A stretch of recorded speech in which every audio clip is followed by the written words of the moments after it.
noodles refreshing a building. Could I refresh a living person? I found a security team member who had been clawed by a zombie during a fight and had already begun to turn. Everyone believed he was beyond saving. I sent everyone out, shut the door, and placed my hand on his forehead. A soft white light enveloped him. His agonized screams slowly faded. The mutation receded at a visible pace. I watched his wounds close, and a storm of emotion surged through me. I had done it. I had restored his body to its original state before the infection. That meant the zombie virus was no longer a death sentence, not while I was here. This discovery excited me far more than erasing an entire building had. If I could cure the zombie virus, did that mean I could save more people? Maybe even end the apocalypse itself? A grand plan began to take shape inside me. But before any of that, I had one personal matter to settle. I called Lena in and asked if she had any recent intel on a survivor group called Inferno, the group led by Blaze, a peak D rank pyrokinesis user, and where my ex-girlfriend Lily had ended up. Lena pulled up a map and pointed to a large supermarket on the east side. According to our intel, they've taken over that location, the biggest faction on the east side. The leader is Blaze, a peak D rank pyrokinesis user. A cold glint crossed my eyes. Tomorrow we'll go pay our neighbors a visit. The next day I took only Lena and Sharp Blade Squad. We drove a refreshed armored off-roader straight through the city and pulled up outside the supermarket. The supermarket had been fortified into a solid stronghold. Armed guards lined the walls. Our arrival put them on alert immediately. "Who's there? Identify yourselves." Lena leaned out and called out clearly. "Blue Bay Base. Evan Lynn is here to visit the leader of Inferno Base, Blaze." The guards clearly hadn't heard my name before. The Blue Bay Base, that they knew. After a short wait, the doors swung open. A man in a red leather jacket walked out, and right behind him wearing a fawning smile was Lily. A few months had passed and Lily had clearly been doing well for herself. She spotted me, blinked, then let a sneer of undisguised contempt spread across her face. "Well, look who it is, Evan Lynn. What's wrong? Couldn't make it out there, crawling back to join Inferno?" She still thought I was the same useless, pathetic wreck she had left behind. Blaze looked me over, and when his eyes landed on Lena and Sharp Blade Squad behind me, a flicker of wariness crossed his face, quickly buried under contempt. "Blue Bay Base? Never heard of it. We don't take in stragglers. Out of courtesy, since we're all survivors, leave your vehicle and supplies and get out." He said it with breathtaking arrogance. In his mind, his D-rank pyrokinesis ability made him untouchable. Lily rode his coattails, piling on with glee. "You hear that, Evan? For old time's sake, I'm telling you, don't push it. The way you are now, you're not even fit to carry Blaze's shoes." I looked at her smug, petty little face and laughed. "Lily, do you remember the empty noodle cup you threw at me?" Lily blinked, confused. She had no idea why I was bringing that up. "What noodle cup? I don't remember that. Just get out of here. You're in the way." My smile dropped. My eyes went cold. "You don't remember? I remember perfectly. I came here today to make you eat it." Lily reacted as if she'd just heard the most absurd thing in her life, pointing at me and bursting out laughing. "Evan, have you lost your mind? Make me eat a noodle cup? On what grounds?" Blaze crossed his arms and sneered. "Big words from a little nobody. Looks like I'll have to teach you exactly how painful a mistake this is." Before the words had even faded, a blazing fireball coalesced in his palm, radiating tremendous heat. Sharp Blade Squad immediately shifted into defensive positions. Only Lena and I stayed perfectly still, watching the fireball in his hand. I shook my head. "Is that all you've got? Pathetic." I raised my hand. The roaring fireball in Blaze's palm went out like a candle in the wind. With a soft puff, it simply vanished. The smirk on Blaze's face froze solid. He stared at his empty palm in disbelief. What just happened? Where's my fire? He tried to summon his ability again and again, but not even the faintest flicker of flame came. His prized D-rank pyrokinesis ability was gone. What did you do to me?" Blaze jabbed a shaking finger at me, his voice cracking with panic. I didn't answer. I simply turned my gaze to Lily, who had gone pale with fear. "Now, on what grounds?" Lily's lips trembled, all color drained from her face. She didn't fully understand what had just happened, but she had seen with her own eyes that Blaze's terrifying ability had simply stopped working in front of me. Fear had robbed her of every word. Lena grabbed her by the collar and dropped her at my feet. She hit the ground on her knees,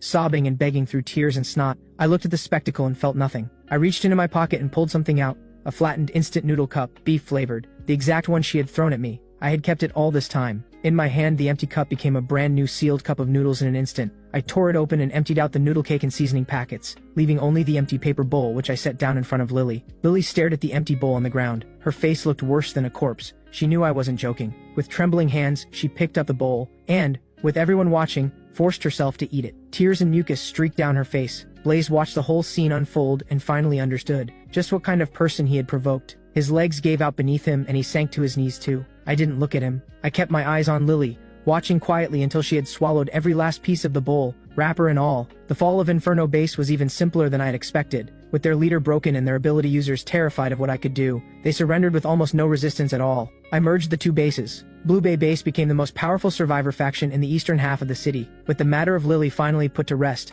I poured all my energy into developing the base and researching the limits of my ability. If word got out that I could cure the zombie virus, it would shake the entire world. Until I was strong enough to protect myself, that secret had to stay buried. I established a secret medical lab, managed by my parents, dedicated to treating those who had been infected but could still be saved. Every person I cured became deeply grateful, and the most devoted supporters I had. My influence grew like a snowball, expanding without anyone quite realizing it. Along the way, I encountered other survivor factions. To those who were allies, I offered supplies and support. To those who were enemies, I showed no mercy. The name Evan Lin became a legend. Some called me a god who saved lives. Others called me a demon who ended them. But no matter what they said, no one could deny one truth. I stood at the very top of this apocalypse. In the 5th year of the apocalypse, Blue Bay Base had grown into a massive city of 100,000 people. We had a fully developed defense system, self-sufficient agriculture, and a functioning society with restored order. Here people smiled again.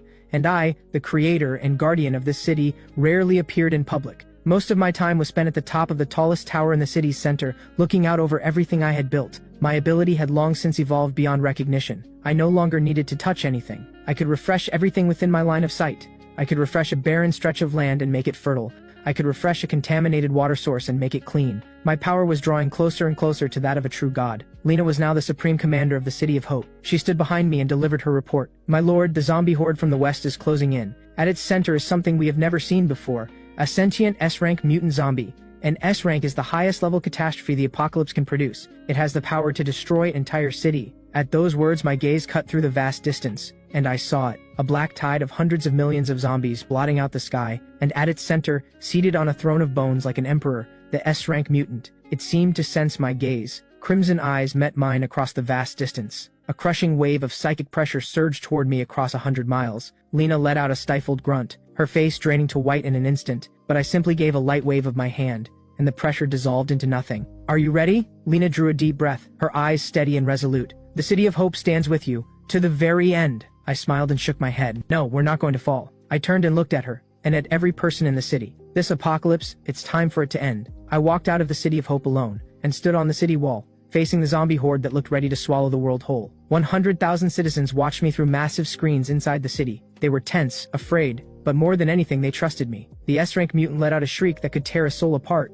and commanded the horde to launch its full assault. I slowly raised both arms wide, as if I meant to embrace the entire world. Everyone watching thought I was about to unleash some world-ending attack, but they were wrong. There was no killing intent on my face, only a quiet compassion. My ability was never meant for destruction. It was meant for rebirth. I closed my eyes and released every last drop of my power, holding nothing back. Not aimed at any single zombie, not aimed at any single region, but aimed at this entire broken, ravaged, dying world. Time itself seemed to stop. A white light, vast and gentle beyond all description, radiated outward from me, and spread across the entire world. Wherever the light touched, the raging zombies stopped in their tracks. Their decaying bodies began to heal, their clouded eyes cleared, and the violence and bloodlust in their gaze was replaced by confusion and humanity. The light swept across the earth, and tender green grass pushed up through the cracked dead ground. The gray haze lifted, revealing a deep blue sky that the world had not seen in years. The S-rank mutant on its bone throne watched its own body change with growing horror. It fought back with everything it had, but it could not stop. The force of a power rooted in the very laws of the world itself. In the end, it too was restored to a human form, staring at its own hands in bewilderment. The entire world had been refreshed. Every person infected by the virus was restored to normal. Every landscape shattered by the apocalypse came back to life. It was as if the 5-year nightmare